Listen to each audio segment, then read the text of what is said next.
Muy buena noche tengan todos ustedes. Me da mucho gusto darles la más cordial bienvenida a esta sesión académica del 27 de junio del proyecto que hemos estado trabajando desde hace ya casi 2 años, el Jueves de Patrimonio Cultural, y el día de hoy nos hablará nuestro querido amigo y maestro, el doctor José Alfredo Alcántar Gutiérrez, acerca del templo de expiatorio. Voy a cederle el uso de la voz a nuestro expresidente, el doctor Eduardo Velasco Briceño, quien será el que conduzca esta sesión. Muchas gracias.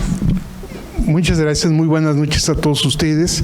Esta casa les da una bienvenida hoy 27 de junio para continuar con el proyecto Jueves de Patrimonio Cultural, quien, como ya se ha dicho en esta ocasión, el doctor José Alfredo Alcántar Gutiérrez presenta su exposición sobre el templo del expiatorio. El orden del día será el siguiente: apertura de la sesión, presentación del presidium, presentación del conferencista, participación del mismo, entrega de reconocimientos y finalmente avisos, invitación a un pequeño convivio y la clausura de la sesión. Me voy a permitir presentar a la doctora Adriana Ruiz Rasura, vicepresidenta de la Junta Directiva de esta casa, coordinadora, líder de este proyecto y quien preside esta sesión académica. Nos acompaña, por supuesto, nuestro conferencista, el doctor José Alfredo Alcántar Gutiérrez, y el de la voz, expresidente de esta institución. Me voy a permitir leer un extracto curricular del doctor José Alfredo Alcántar Gutiérrez. Él es arquitecto y maestro en Historia de la Arquitectura Mexicana por la Universidad de Guadalajara y doctor en Arquitectura, Diseño y Urbanismo. Ha impartido cursos para la maestría en Ciencias del Hábitat de la Universidad Autónoma de San Luis Potosí, la maestría en Conservación de la Universidad Autónoma de Morelos, la maestría en Conservación de la Benemérita Universidad de Puebla y en la licenciatura de Artes en la Universidad Juárez de Durango. Es conferencista para el Colegio de Jalisco desde junio de 2002 a la fecha en el Diplomado de Cultura Jalisciense. Entre otros, es columnista en algunas ediciones del periódico Mural. Ha participado en artículos de divulgación cultural, en publicaciones tales como la Gaceta Universitaria, Estudios Jaliscienses del Colegio de Jalisco, Las Culturas Populares de Jalisco, Revista de Arquitectura, Diseño y Urbanismo, Revista Cuaderno del CUAT, Arquitectura, Arte y Ciudad del mismo CUAT, el Convento de San Agustín de Guadalajara, Pueblos Mágicos, Colección de Estudios de Conservación e Historia del Patrimonio en México, Los Franciscanos y las Sociedades Locales del Norte y el Occidente de México en los siglos XVI al XIX, el Santuario de Nuestra Señora de Santa Anita. Es autor, entre otros libros, de los siguientes: Conventos de Monjas de Guadalajara Novohispana, Arquitectura Religiosa de la Feligresía de Tlajomulco y Capillas del Hospital en Jalisco. Ha sido funcionario universitario, desempeñándose en algunos de los siguientes cargos. Ha sido coordinador de la maestría en Historia de la Arquitectura, coordinador de la maestría en Ciencias de la Arquitectura, coordinador de investigación y posgrado del CUAT, miembro de varias comisiones dentro del CUAT y actualmente director del Instituto de Estudios sobre Centros Históricos. Es miembro suplente del Consejo General Universitario, periodo 2018-2019 de la Benemérita Universidad de Guadalajara. Es miembro del Consejo Estatal para la Cultura y las Artes del área de conservación del patrimonio arquitectónico. A la fecha, se desempeña como maestro de tiempo completo e imparte cursos en las carreras de Arquitectura, Diseño Gráfico y en las maestrías en Ciencias de la Arquitectura y Gestión y Desarrollo Cultural del CUAT en la Benemérita Universidad de Guadalajara. Recibamos con un gran aplauso a nuestro invitado, el doctor Alfredo Alcántar Gutiérrez.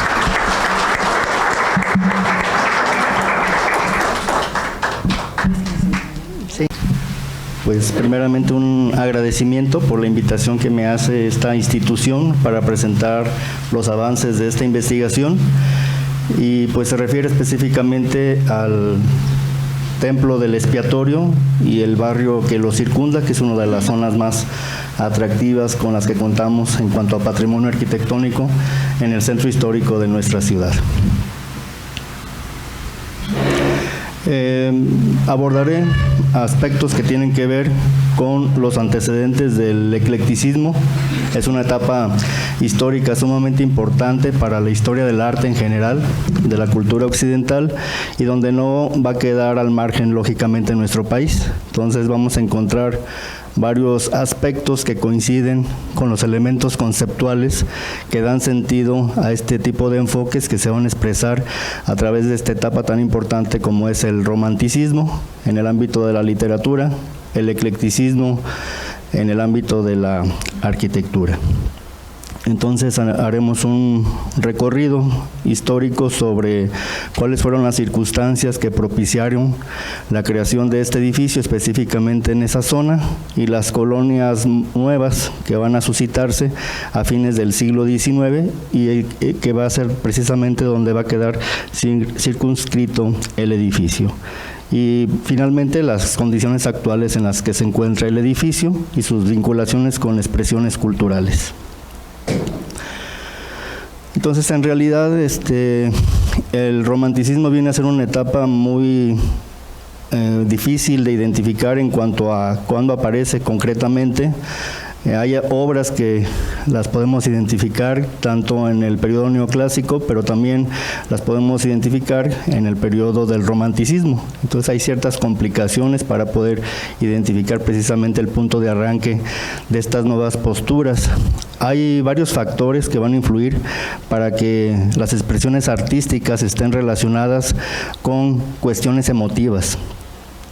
Hay algunos autores que consideran que el factor principal pudo haber sido el hecho de que el periodo del neoclásico era muy rígido, le daba mucha importancia a las cuestiones prácticas, a criterios compositivos que pudieran ser más bien de tipo matemático y dejando de lado aspectos emocionales.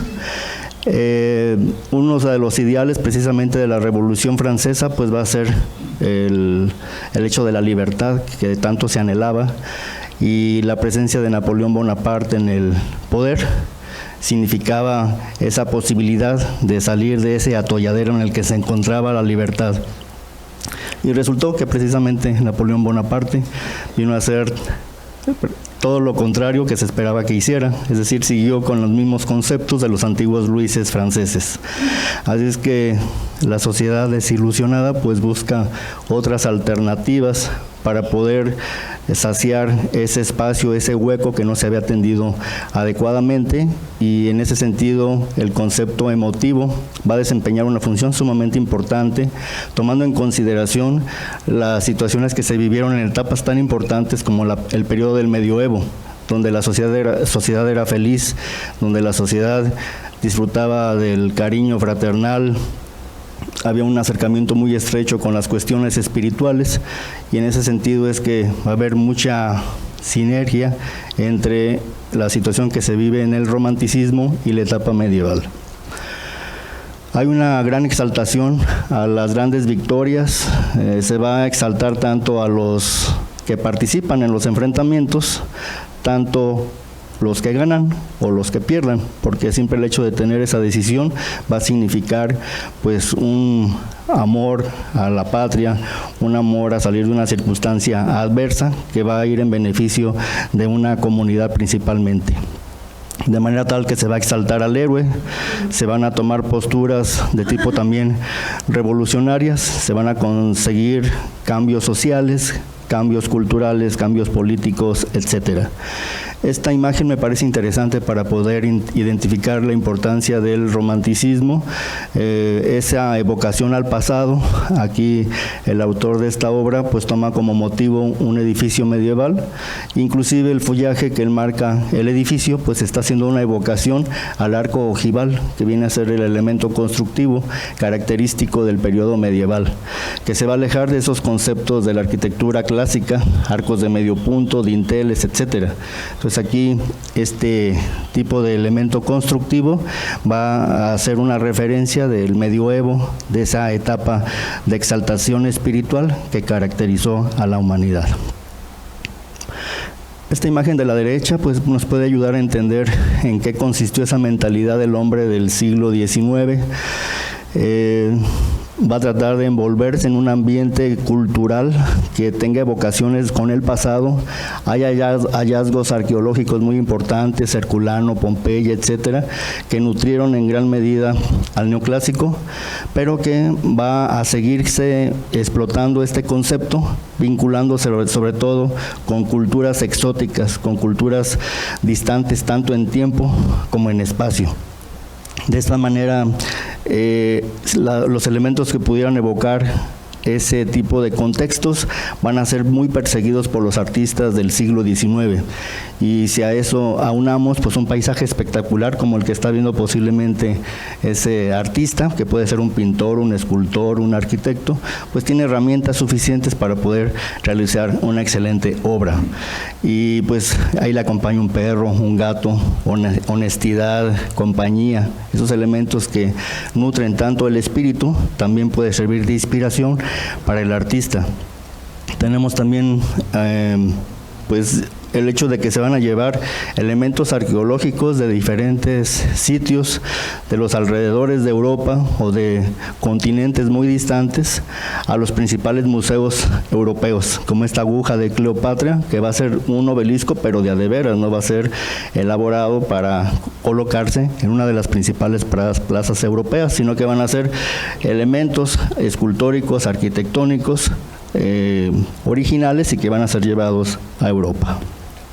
Entonces son artistas con una personalidad melancólica, tienden a la crítica de lo que les rodea, no hacen copias, digamos, únicamente como lo hacían los artistas del neoclásico, sino que aquí van a también hacer críticas del contexto cultural que les rodea, tratando de generar aportaciones. En ese sentido creo que hay una evolución en las expresiones artísticas de la sociedad. Si el estandarte por un lado del país francés va a ser el neoclásico y un país que viene a resultar ser antagónico a la cultura francesa van a ser precisamente los ingleses. Y si aquellos están enarbolados en el neoclásico, pues los ingleses van a querer expresarse a través de algo que tenga que ver con ellos.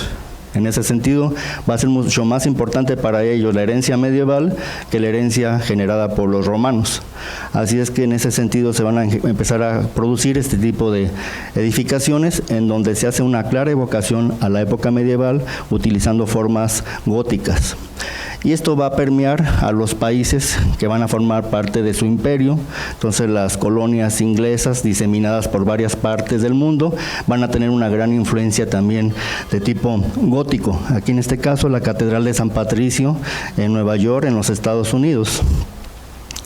Y bueno, precisamente México, durante el siglo XIX, después de una gran cantidad de enfrentamientos bélicos, tanto locales como internacionales, pues pasa por una etapa que se le va a conocer como la paz social.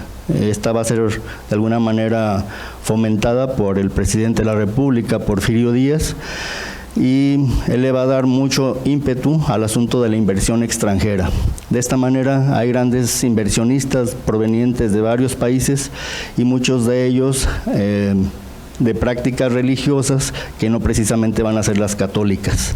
Es que van a ingresar grupos importantes de protestantes y de esta manera también se van a manifestar de forma clara los anhelos promovidos por Benito Juárez en cuanto a un gobierno laico. Cada quien puede seguir la creencia que mejor le conviniera y de esta manera pues esta va a ser la oportunidad de vincularse con ese otro tipo de expresiones religiosas. Así es que tendríamos la presencia de artistas extranjeros en México, como va a ser el caso de Silvio Contri, un artista arquitecto de origen italiano que va a producir edificios tan importantes como lo que conocemos ahora como el Museo Nacional de Arte, el edificio de las telecomunicaciones. Y bueno, tenemos ahí una imagen interior, una escalera espectacular en donde se filtran adelantos tecnológicos y conceptos compositivos que hacen gala de la creatividad de elementos formales provenientes de diferente origen, dando origen de forma clara al concepto del eclecticismo. Y otro personaje de mucha importancia que manifiesta también ese apego y esa apertura del gobierno de Porfirio Díaz a los artistas extranjeros, pues va a ser precisamente Adamo Boari. Él va a ser el constructor de uno de los edificios más emblemáticos de la época del Porfiriato, que va a ser el edificio de Correos, en donde vamos a encontrar elementos constructivos aportados por la Revolución Industrial, pero también características formales que tienen que ver con esas evocaciones medievales, donde se integran elementos góticos, elementos platerescos, elementos renacentistas. Entonces aquí tenemos algunos datos de este personaje. Dentro de los edificios en los que colabora va a ser por un lado los que ya mencioné, el edificio de Correos, por otro lado también colabora en la parroquia de Matehuala, el templo expiatorio de Guadalajara, cuya fecha oficial es de 1897, y bueno, algunas otras construcciones, y sin duda alguna el edificio más emblemático que produjo a nivel nacional, el Palacio de las Bellas Artes en 1904, que se inicia en esa fecha y se tenía programado pues para conmemorar también el primer centenario de la independencia. Aquí vemos algunas imágenes de los interiores del edificio de Correos. Vemos esa escalera monumental con materiales metálicos producidos por la Revolución Industrial y los detalles que ya señalábamos en el exterior. Y bueno, el Palacio de las Bellas Artes, que finalmente concluyó avanzado el siglo XX, pero también produce obra para el interior, la parroquia de Matehuala, que vemos en la parte inferior derecha, y cuyo proyecto pues está referido en el plano que vemos allá en la parte superior, y también curiosamente aquí en Jalisco, en una de las zonas alteñas de nuestro estado, produce también obra interesante como la cúpula del municipio de Totonilco, y también otro edificio que se le conoce como el Calvario, anexo a un hospital. Ya en el contexto local de Guadalajara, pues también aquí había arquitectos que estaban produciendo obra ecléctica, como es el caso de Manuel Gómez Ibarra, de una relación muy estrecha con el obispo de Guadalajara.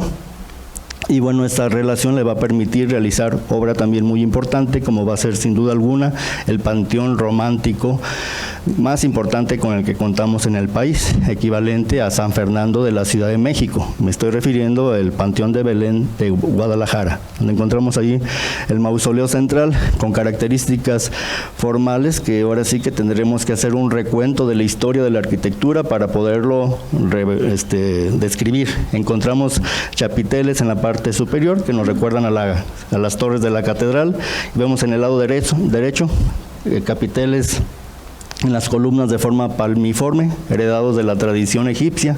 Entonces, bueno, esa capacidad creativa que tuvo Manuel Gómez Ibarra para realizar obra arquitectónica demandaba un alto nivel de conocimiento de historia de la arquitectura, y que pudo plasmar en obras tan importantes como el Panteón de Belén.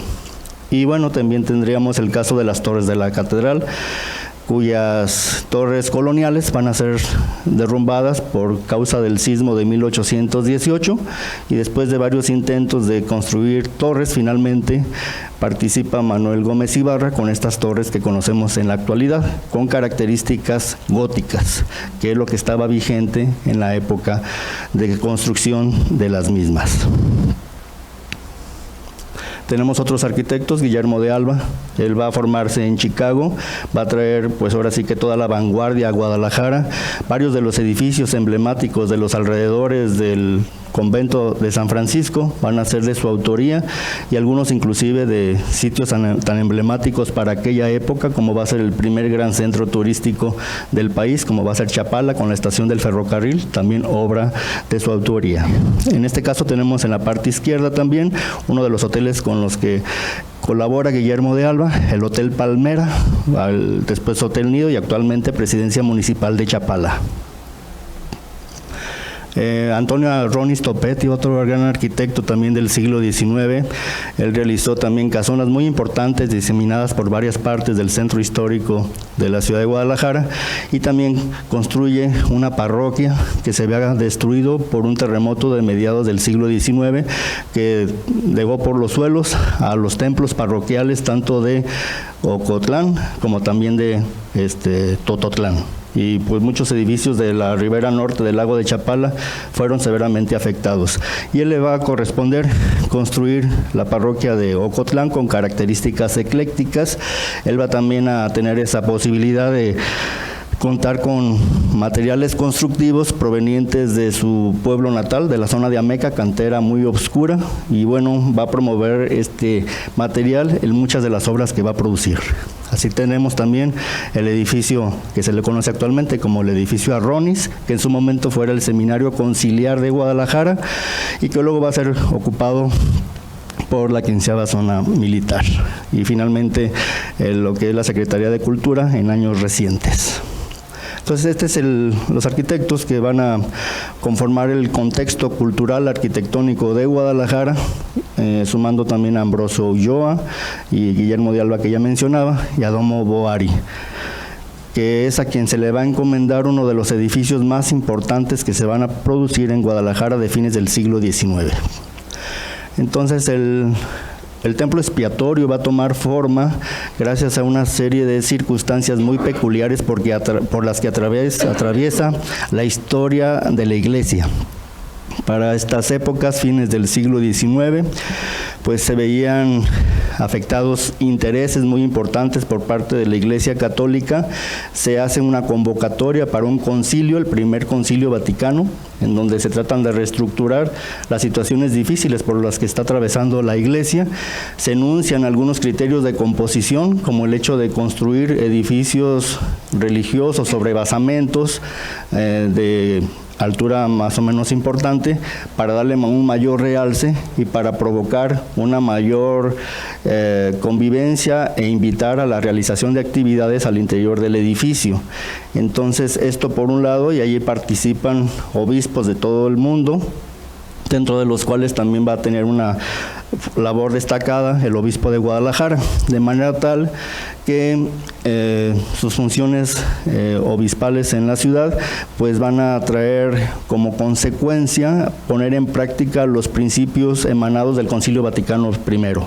Y de esta forma es que la presencia de extranjeros en Guadalajara van a determinar la decisión de la construcción de un nuevo edificio para respaldar a la Iglesia Católica y enfrentar las situaciones propiciadas por el protestantismo.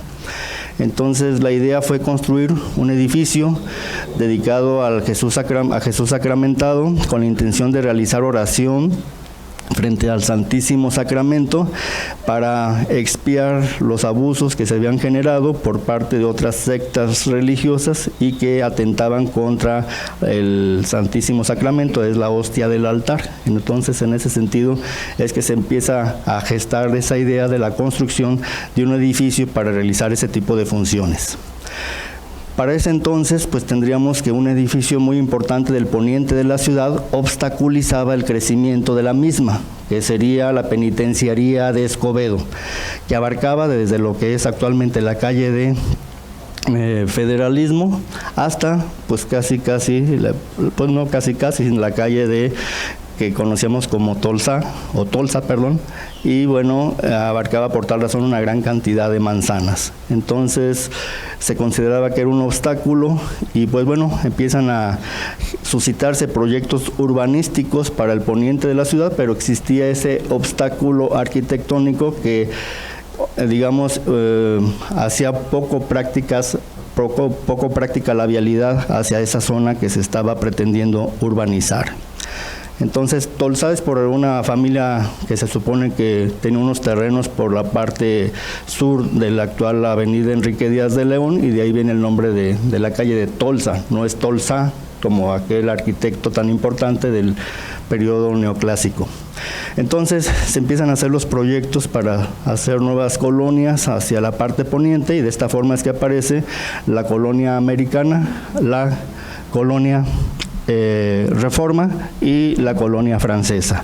Entonces la colonia americana es con la que más va a tener que ver el templo del expiatorio, y pues americana porque los que van a promover esta colonia son de origen norteamericano, y por otro lado pues debería de ser una colonia que se distinguiera de la traza urbana tradicional de Guadalajara.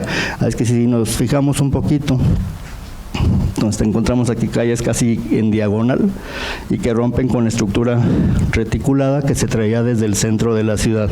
Entonces ya desde el mismo trazo ya hay una transformación, hay una connotación que hace diferente a esta colonia a las otras que se van a crear por esa misma zona.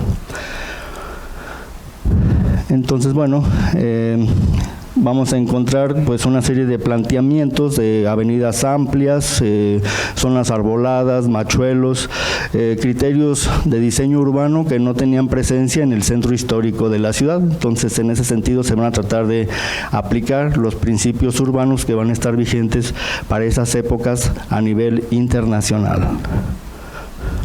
Aquí tenemos otra imagen del ingeniero Fuchs, donde podemos identificar la ubicación de la colonia americana, que también para algunos va a tener que ver con el trazo del ferrocarril, que va a ir paralelo, curiosamente, a estas calles diagonales de la colonia americana.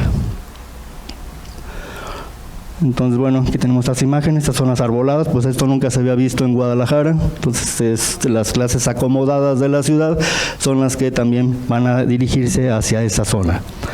Ahí tenemos la ubicación de la colonia americana con el contexto urbano de la ciudad.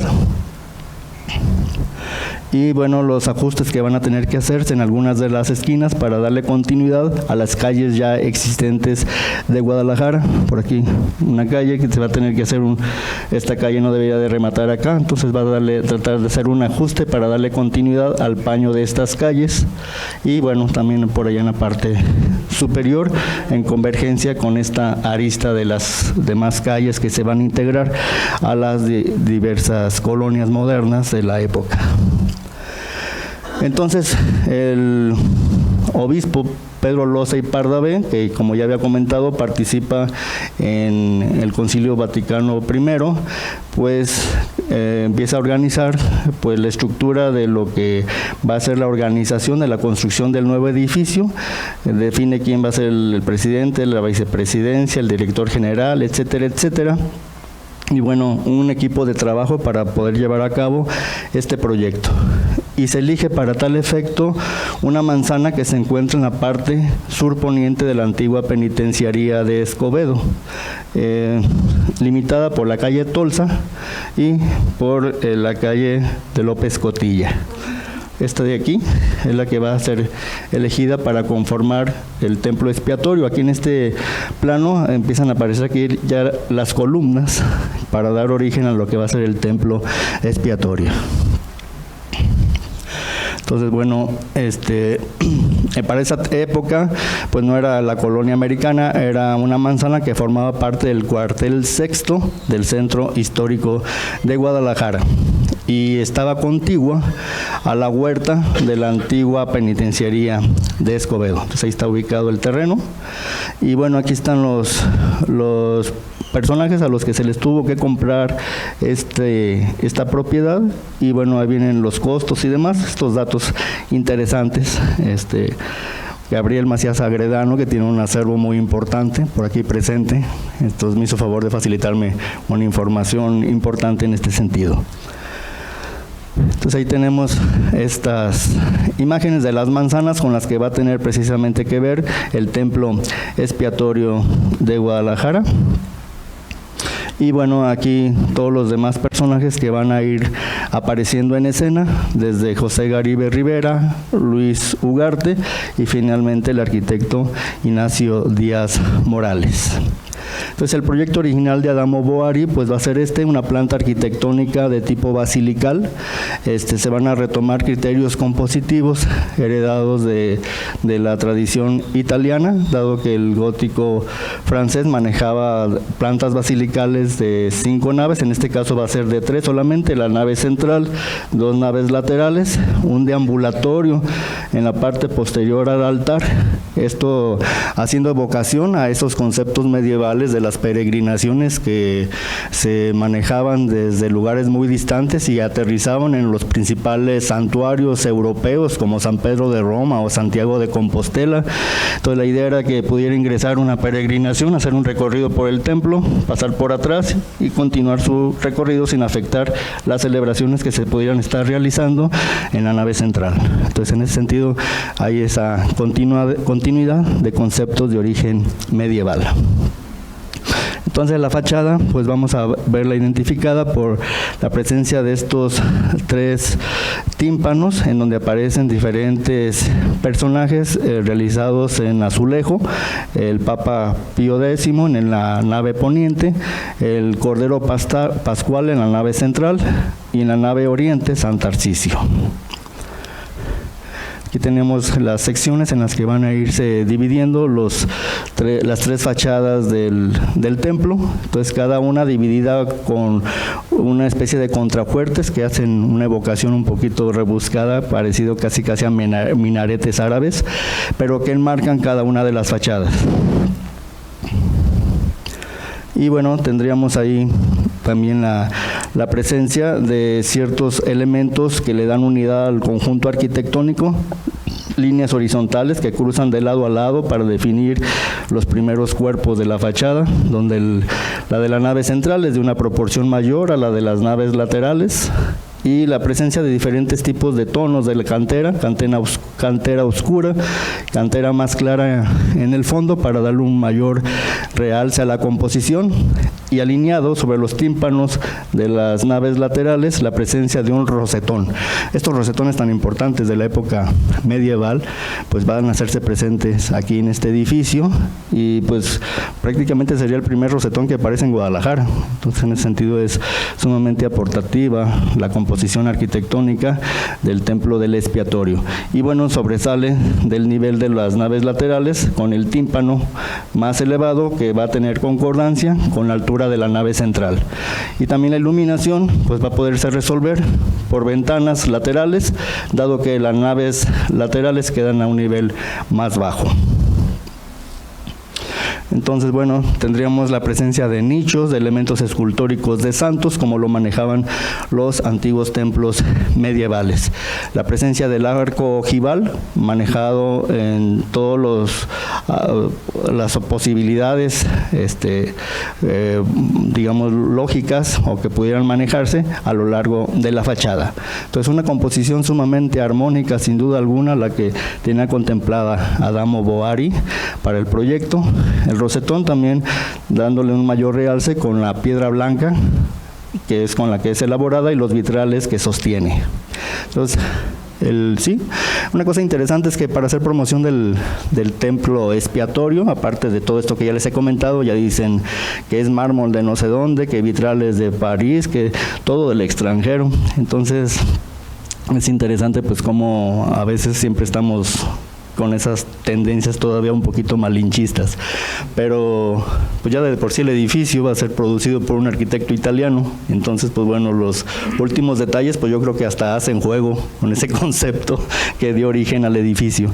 Entonces aquí encontramos algunos detalles descriptivos con respecto a la torre, donde encontramos arcos ciegos, ventanas ajimez, ventanas o aperturas tripartitas, y la presencia de lacerías o calados sumamente interesantes que están enmarcados por este tipo de contrafuertes que rematan en pináculos muy típicos de la arquitectura gótica, y un chapitel como el que veíamos también en el mausoleo del Panteón de Belén, o como los que tiene las torres de la Catedral de Guadalajara.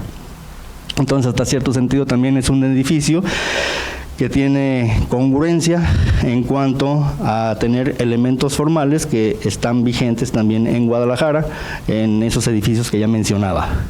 Aquí tenemos un acercamiento a la torre, vean la gran semejanza entre el proyecto del dibujo que fue elaborado por el arquitecto Ignacio Díaz Morales y el resultado final.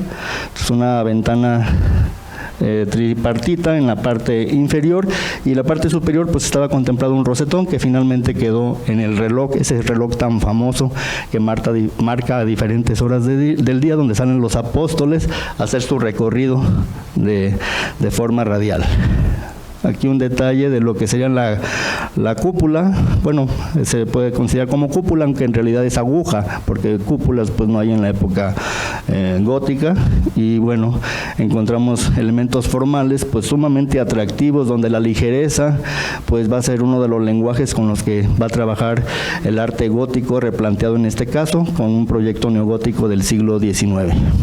Una vista interior donde aparecen esas especies de pechinas que parecen recordar a las mucarnas árabes, que son las que van a sostener lo que vendría a ser en sí la aguja, completamente iluminada y sostenidas estas vidrieras con esas lacerías y caladas elaboradas en material pétreo.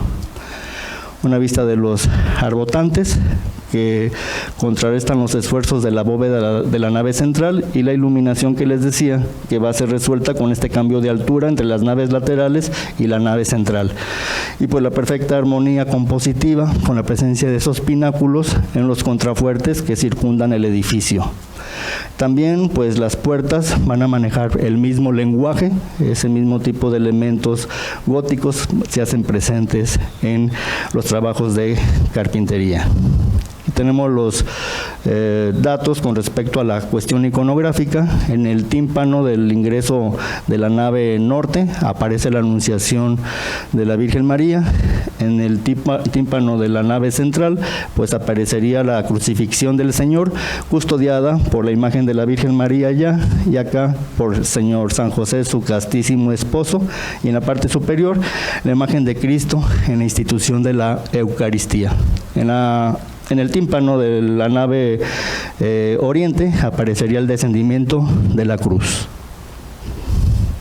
Aquí tenemos los vitrales tan extraordinarios, en este caso representando la Última Cena. Entonces el ambiente, la atmósfera que provoca el edificio del expiatorio, pues es de gran recreación visual y aparte de gran recogimiento espiritual. En ese sentido, pues digamos que coincide perfectamente con los ideales de la época y que tendrían que ver también con los conceptos que dominaban al Concilio Vaticano I. Aquí tenemos otras imágenes de los vitrales desde diferentes ángulos, desde arriba para abajo, y también vista desde uno de los ventanales de la bóveda. Entonces aquí también Juan Calderón, que es uno de los campaneros del centro histórico de la ciudad, pues eso de tener también relación importante con este tipo de personas que andan escudriñando y andan en lugares recónditos que es difícil acceso para uno, pues bueno, también da la oportunidad de mostrar este tipo de imágenes que son difíciles de conseguir. Bien, aquí tenemos lo del retablo, que también es otra propuesta sumamente interesante. La idea es darle realce al Santísimo Sacramento, que aparece aquí con esta custodia, respaldada con ese elemento del fondo que genera un gran realce y una gran concentración de la atención hacia esa custodia, en donde a la cual se le va a estar rindiendo homenaje prácticamente durante todo el día. También se consideró que era conveniente la adquisición de la manzana contigua en la parte sur del templo del expiatorio. Entonces aquí estaría el expiatorio. Entonces empiezan a hacer las gestiones para obtener esta manzana, para que de esta manera la imagen del edificio pudiera ser más espectacular. Entonces aquí vienen también los datos, al igual como los veíamos en el caso de la manzana del templo expiatorio. Y bueno, aquí estas imágenes antiguas donde aparece el edificio en una etapa importante de su construcción, y aquí cuando se hace la apertura de la avenida Juárez, que se va a integrar con la avenida Vallarta, para de esta manera estar bien integradas ya las nuevas colonias de la parte poniente, hasta rematar hasta la zona de Lafayette. Aquí todavía estaba en proceso de construcción la aguja, Eso es una imagen de 1960. Entonces se extendió mucho el proceso de construcción del templo expiatorio, porque una de las consignas de los templos expiatorios es que tienen que ser construidos con la aportación de los feligreses. Entonces, de lo que se va recolectando de las limosnas es que se va a poder construir. Entonces, en el caso de Barcelona, de la Sagrada Familia de Gaudí, también es un templo expiatorio, que todavía no se acaba de concluir, porque eso depende de las limosnas que se consigan. Entonces, finalmente este es el edificio como lo conocemos actualmente, es la planta arquitectónica actual, con las descripciones que ya señalábamos, y pues aquí una serie de dependencias que tienen que ver con los adoradores nocturnos. Aquí participan pues miembros de la adoración nocturna de diferentes parroquias del decanato y de la arquidiócesis de Guadalajara, un espacio destinado para salón, para eventos, pero que funciona también como capilla. Y bueno, estas son imágenes que de acuerdo a los levantamientos, fotos aéreas y demás datos que pudimos ir consiguiendo, pues se pudo realizar. Entonces aquí lo tenemos en 3 dimensiones, donde vemos un edificio en plena armonía compositiva, un edificio sumamente atractivo, como si fuera una verdadera obra escultórica. Entonces no existe ningún obstáculo contiguo que impida la apreciación del edificio desde cualquier ángulo. Entonces esto es muy interesante, la importancia que tiene el espacio interior y la posibilidad de poderlo observar prácticamente a los 360 grados. Tenemos otra imagen, fachada principal junto con la vista de la parte oriente, por la zona de la calle de Escorza. Y este vendría a ser ya más para la calle de la antigua calle Tolsá, ¿no?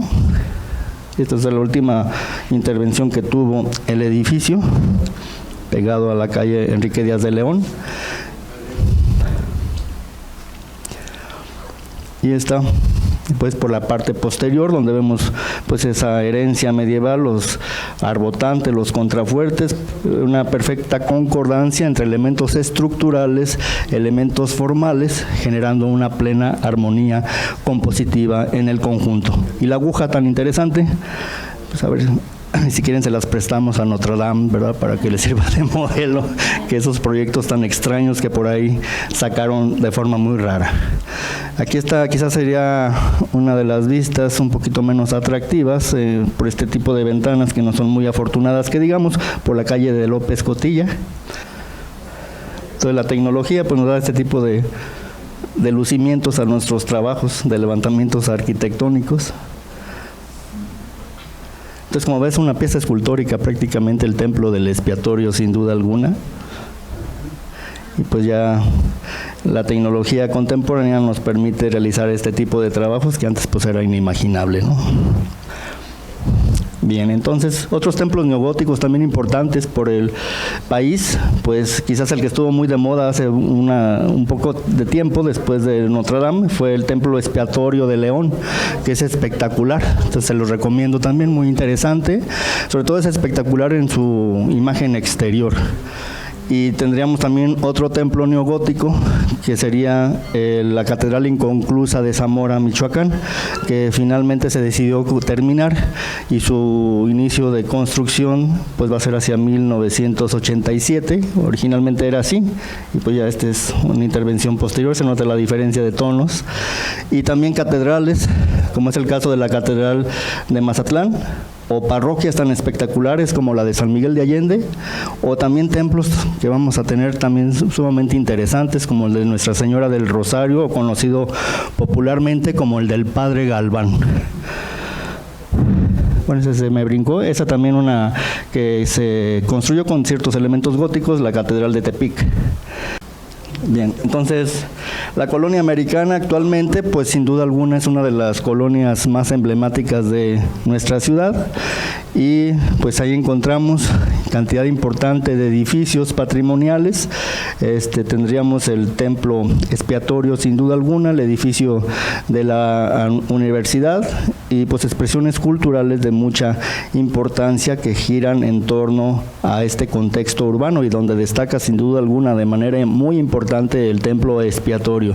De hecho, por ahí se hacen comentarios de que Hay gente que le gusta más el expiatorio que ni la catedral, pero bueno, son análisis comparativos fuera de tono, porque pues la catedral es del siglo XVI y el expiatorio es del siglo XIX. Es como querer comparar a una abuelita con su nieta, ¿no? Pues son cosas diferentes, entonces no hay punto de comparación. Entonces, encontramos este tipo de datos, inmuebles con valor histórico ambiental, a un 14%, inmuebles de valor artístico relevante, un 16%, inmuebles de valor artístico ambiental, un 70%, es lo que predomina en la zona de la colonia americana. Y bueno, otros edificios importantes como son estas escuelas que van a generarse también un poco tiempo después del inicio de la construcción del templo expiatorio. Manuel M. Diegues es el que realiza la promoción de estos edificios, que luego va a ser contemplado para ser el Palacio Legislativo, pero finalmente quedó edificio de la universidad y la Escuela de Música. Entonces, Alfredo Navarro Branca es, digamos, quien va a tener que ver con estos procesos. Y bueno, aquí tenemos esos dos edificios emblemáticos. Uno de ellos, pues ya nomás tenemos las fotos, la antigua Escuela de Música, tristemente, y el edificio de la universidad. Las escuelas de Diegues se les llamaba. Y bueno, aquí unos datos sobre todo este proceso por el que va a ir atravesando el edificio de la Rectoría de la Universidad de Guadalajara, en donde colaboran todos estos personajes, tanto M. Diegues, para la conformación de la Escuela Reforma, y finalmente José Guadalupe Zuno, que contempla la posibilidad de que ahí se estableciera la sede de la Universidad de Guadalajara, y pues va a ser precisamente este edificio el contenedor de una de las máximas expresiones pictóricas muralísticas de la primera mitad del siglo XX, con José Clemente Orozco, otro gran pintor muralista jalisciense, con estas dos obras, El hombre creador y rebelde y El pueblo y sus falsos líderes. Actualmente en el Museo Musa, de la Universidad de Guadalajara, perdón. Y bueno, también el contexto cultural pues tiene que ver con actividades dancísticas, jueves de danzón, pues ahí podemos contemplar ese tipo de bailes en las explanadas ahí contiguas al templo expiatorio, la Rambla Cataluña también, donde se hacen diferentes actividades culturales, y pues también otras más que se realizan en torno al Parque Rojo. Y pues bueno, esto es lo que les quería mostrar de manera muy breve, y pues agradeciendo lógicamente su atención y que se hayan portado muy bien. Muchas gracias al doctor José Alfredo Alcántar Gutiérrez por esta magnífica conferencia, quien amablemente nos estará dispuesto a admitir algunos comentarios, preguntas que tengan sobre esta exposición. El señor que está atrás. Bueno, pero primero las damos. Gracias. Preguntarle, da la impresión, sobre todo ahorita que nos hizo favor de girar, de hacernos volar alrededor del expiatorio, da la impresión como que la construcción del lado poniente y del lado norte fuera un negocio, un añadido. No sabe cuál fue el criterio, por qué no se consideró haberla dejado solo, haber generado un espacio entre el expiatorio y las construcciones para que lo hicieran. Sí, de hecho, pues el proyecto original planteaba un mayor contraste entre la fachada y las dependencias contiguas del lado, digamos, izquierdo o poniente, según lo quieran ver. Entonces, sin embargo, pues hubo la necesidad de implementar otro tipo de espacios, y esa fue una de las razones por las cuales fue cambiando el proyecto. Y pues ya vino el Concilio Vaticano II también, de que haya una mayor participación de la comunidad en actividades religiosas, entonces requerían de espacios para realizar pláticas, etcétera, y en ese sentido es que aparece este salón, que no estaba contemplado en un principio en el proyecto de Adamo Bovary. Y por otro lado también quisieron agilizar más los procesos de construcción de esas dependencias que vendrían a ser secundarias y que pues a la hora de la hora quizás no era tan importante a los ojos de la época que se construyeran con materiales de muy buena calidad o con un diseño muy rebuscado. Entonces se trataron de conseguir materiales lo más económicos y que los procesos de construcción fueran sumamente ágiles, de forma tal que no incidiera en el costo ese tipo de ampliación. Entonces por eso encontramos ahí un cierto desajuste, como que no existe el mismo criterio de lo que es el edificio monumental espectacular y esas dependencias de la parte poniente y norte. ¿Sí? La señora, una tercera pregunta con eso. Adelante. Mi pregunta es, yo en Puerto Vallarta, las torres de la catedral, ¿qué son? Bueno, hay una distancia enorme entre Puerto Vallarta y el expiatorio. Ahí pues ahora sí que es de tendencia, le dicen ahí, de tipo vallartense, pero lo que pasa es que se retoman elementos compositivos heredados de la construcción, digamos, serrana. Hay una gran cantidad de, digamos, inmigrantes, por decirle de alguna manera, de Mascota y de Talpa. Entonces son pueblos serranos en donde utilizan mucho el ladrillo aparente para la construcción. Entonces pues es así como de tipo serrano, y pues el detalle de la cúpula, esa de manera de filigrana, pues ahora sí que yo no encuentro una clasificación, la verdad. no sabría decirle. La corona que tiene encima, que parece una corona preciosa, es precisamente de uno de nuestros consocios del maestro Carlos Terrés. En alguna ocasión que fuimos allá a Lagos de Moreno, fuimos a su taller y vimos los moldes de esa corona, hermosísimos, enormes, porque uno la ve y no parece tan grande, pero a la hora que ve uno a esta distancia ese molde, o sea, enormes, y es parte de él, es de la obra de él. Sí, yo creo que ahí interviene algo de los conceptos estos de arte popular también, ¿no? Los angelitos que están ahí como que sosteniendo la corona. De cualquier manera, yo creo que desde el punto de vista del contexto urbano de Puerto Vallarta, y pues con el fondo de ese mar espectacular y esos paisajes de Vallarta, pues hace perfecta armonía. Concluimos con la pregunta. Sí, José.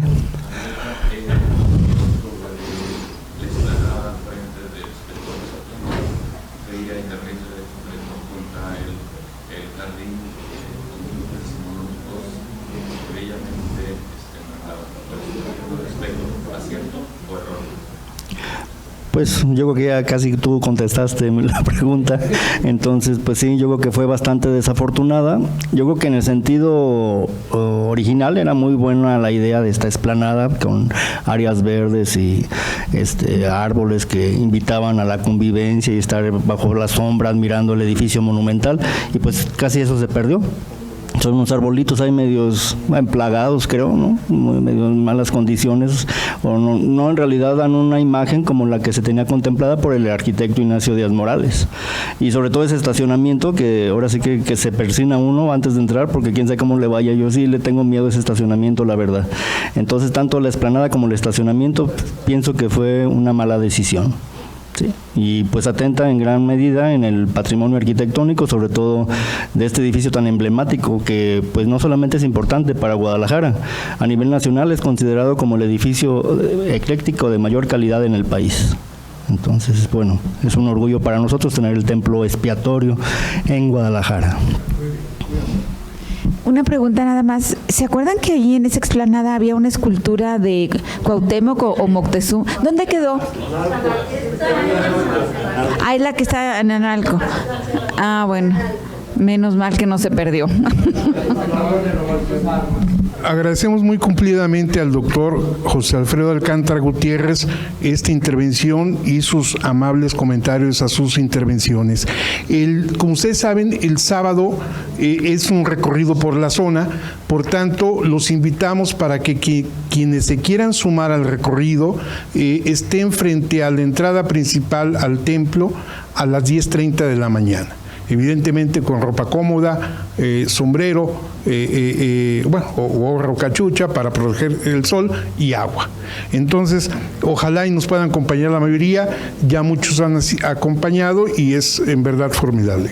¿Quieres? Y posteriormente, después de que el doctor nos haga la visita ahí al templo, entonces también iremos al Paraninfo. El martes que estuvo aquí el maestro Manuel Aguilar Moreno, pues nos dejó ya picados con el tema de Orozco, entonces queremos ir a verlos. Y creo que Gabriel Macías Agredano nos va a hacer el favor de platicarnos un poco de ese edificio ecléctico también y un poco de la obra de Orozco que se encuentra dentro. Entonces, bueno, el recorrido va a estar largo, pero muy interesante. Muy bien, gracias. Vamos a pedir ahora a la doctora Premio Jalisco, Adriana Ruiz Rasura, haga entrega el reconocimiento al expositor. Le ruego ponerse de pie.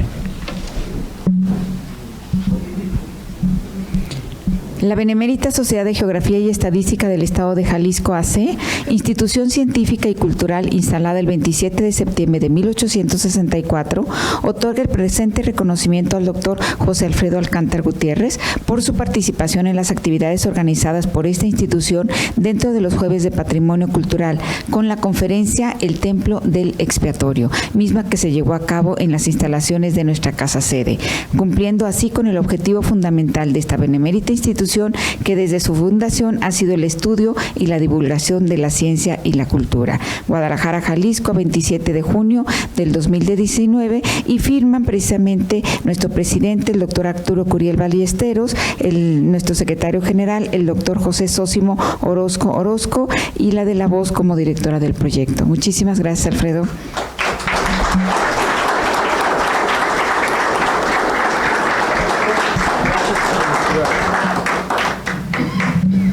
Suplicamos, tomen asiento. Me voy a permitir dar lectura a un par de avisos. El martes 2 de julio a las 20 horas, esta casa sede va a tener el agrado de recibir a nuestro invitado, el doctor Amado Jiménez Ruiz, quien presentará la conferencia El tiempo es cerebro, enfermedad vascular cerebral. El jueves 25 de julio, la siguiente conferencia en este programa de Jueves de Patrimonio Cultural será Casas de las Colonias Americana y Reforma, a cargo de nuestra invitada, la maestra Zaira Nayeli Villarreal Vaca. Finalmente, o antes de concluir, los invitamos a un convivio en el patio central de esta casa para seguir platicando con nuestro expositor y de alguna forma pues festejar y congratularnos por el premio que nuestra vicepresidenta ha recibido como Premio Jalisco en el ámbito humanístico en su edición 2019, a quien damos un fuerte aplauso.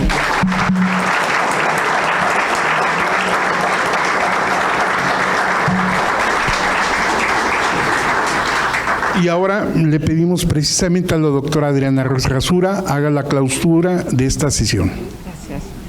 Muchas gracias, amigos todos, les agradezco ese aplauso, significa mucho para mí.